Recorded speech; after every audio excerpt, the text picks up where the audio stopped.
A roar ripped through the underworld as a great hound advanced. The souls of the dead cowered, save for Adam. The sorcerer squared himself up to the immense beast. He stared back at all 6 eyes. Behind the hound was its master, who smiled as it played out once again. Welcome to Mythical Phylogeny Adventures. I'm your guide, Jason. Since we went over Hades last time, today let's meet his little puppy dog, Cerberus.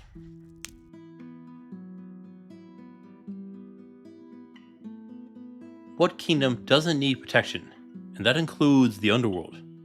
For Hades, it is his dog, Cerberus. This is a giant, 3-headed dog with a serpent-like tail, and some even say more snakes sprouting from its back. But that is fairly rarely shown. Instead, just a snake-headed tail.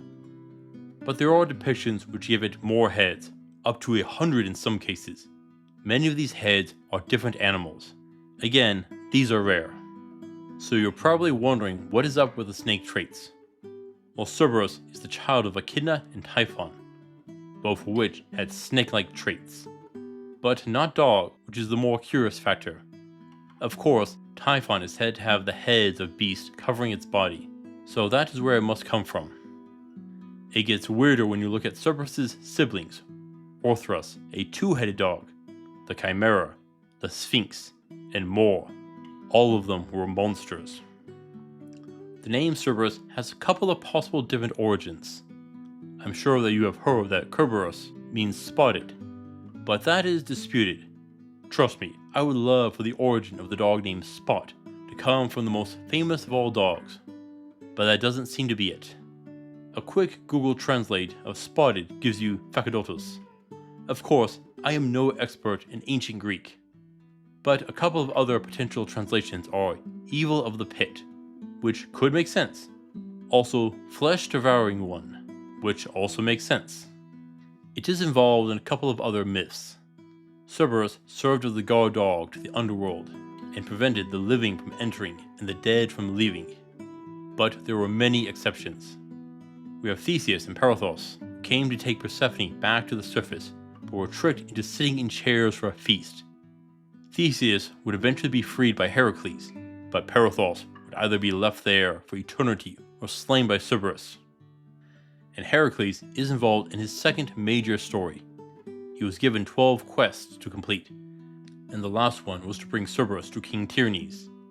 This was meant to be an impossible task. And Heracles descended into the underworld and asked Hades if he could borrow his dog. He couldn't keep him since the souls of the dead could then escape back to the world of the living, so he had to return him. Hades agreed to let Heracles take his dog for a walk though, except he had to subdue Cerberus with his hands, no weapons. Of course, in some versions, Heracles does get mad and strikes Hades with a stone. Okay, but how would such a creature exist? Let's go with the more common 3-headed variant. This looks like conjoined triplets. In nature, that would usually be fatal. Here we have a shared chest with 3 separate heads, so the heart, lungs, intestine, and guts are all shared. Sadly, nothing says whether each head had its own personality, and that is a common trait in Greek mythology. Only the Hecatoncheires, the 100-handers with their 50 heads, are said that each head can speak and think independently. So let's assume that Cerberus has only one mind. That leads to 2 major options. 1. Only one head has a brain. And 2. There is a nerve system linking the 3 brains together. I am leaning to the single brain. And this is because of the heart. The brain is a very energy demanding organ and requires 20% of the blood pumped to it with each beat. So if we had 3 brains, that would put a lot of strain on the heart and the energy demands. This means that the secondary heads are only there for decoration. But if their eyes and noses do connect to the primary brain, there will be a slight lag. This is more important with the eyes than the noses. It would be exacerbated with Cerberus being larger. In concept, these heads would be arms. Whether the respiratory and digestive tracts are still intact has some impacts. If the respiratory tract works, it would make strangulation less effective. But since breathing is done with the ribs and lungs, it won't be able to breathe in and out at the same time, unless we rework that system completely. The quickest way to figure this out is if all 3 heads can bark. If only one does, then the other 2 can't breathe. Digestion is similar. It would speed up feeding, but also run the risk of overeating. Hopefully, Hades is watching Cerberus' weight. To support the heads, we'll need to beef up the back muscles, with a few like the trapezius now branching off. But the tail is more complicated. It is a snake. Let's assume that it doesn't have its own brain. But does it have a respiratory system or a digestive tract? If it doesn't have a respiratory system, how does it hiss? If it doesn't have access to the digestive system, it can't eat. There is one final thing we need to address. While it isn't mentioned in mythology, most video games and modern books depict Cerberus as having a fiery breath attack. How could we make that work? Potentially, weaponization of the gases within its body. Potentially expel through a mouth along the digestive tract. If so, we would need to add a thicker mucus layer along the tract to protect against burns. As for igniting it, that would require a spark of some sort. Potentially, an electrical one from the nervous system might work.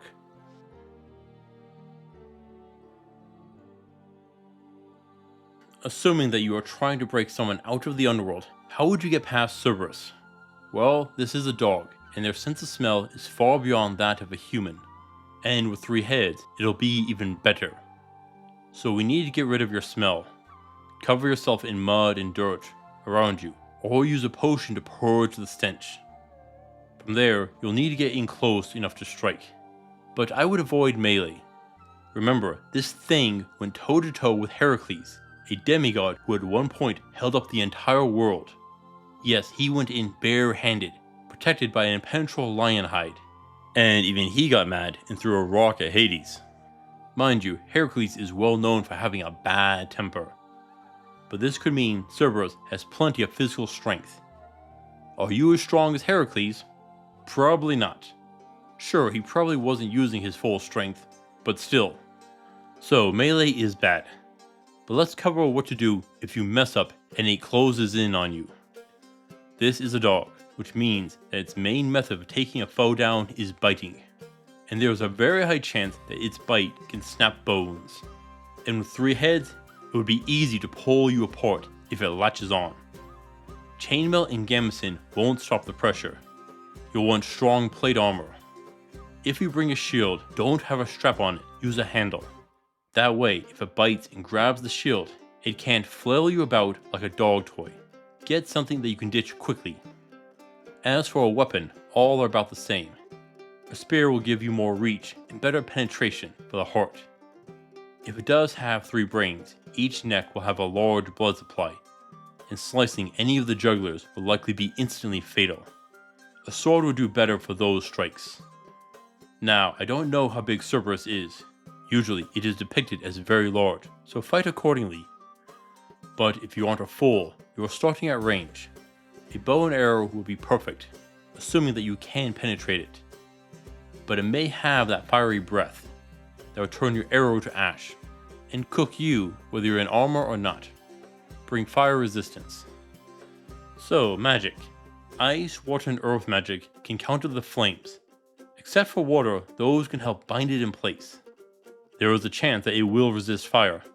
Probably don't use it. Lightning will offer faster attacks. Due to its life in the underworld, there is a chance that it will be susceptible to holy magic. It will at least be worth trying. This is a fight where stealth and range will come out ahead. Cerberus has an impressive amount of physical strength and is often shown with range attacks. Overall, there is no easy weaknesses to exploit. This is why I'm going to give Cerberus a 7/10 for difficulty.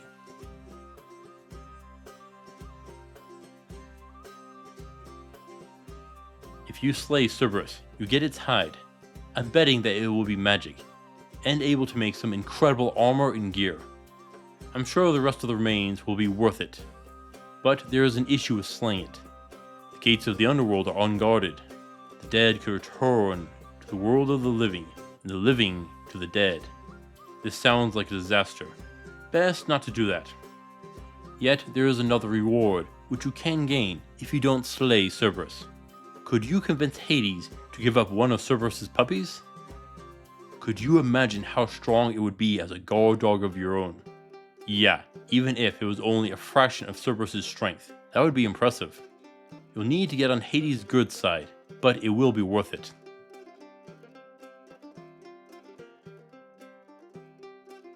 Cerberus roared at Adam.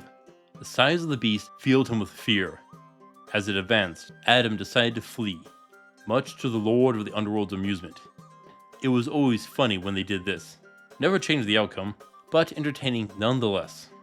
He sat back and petted his monstrous hound. "Oh, who's a good boy?" "Yes, you are," he cooed. Cerberus is an iconic monster for a reason. Man's best friend, and here it is a god's.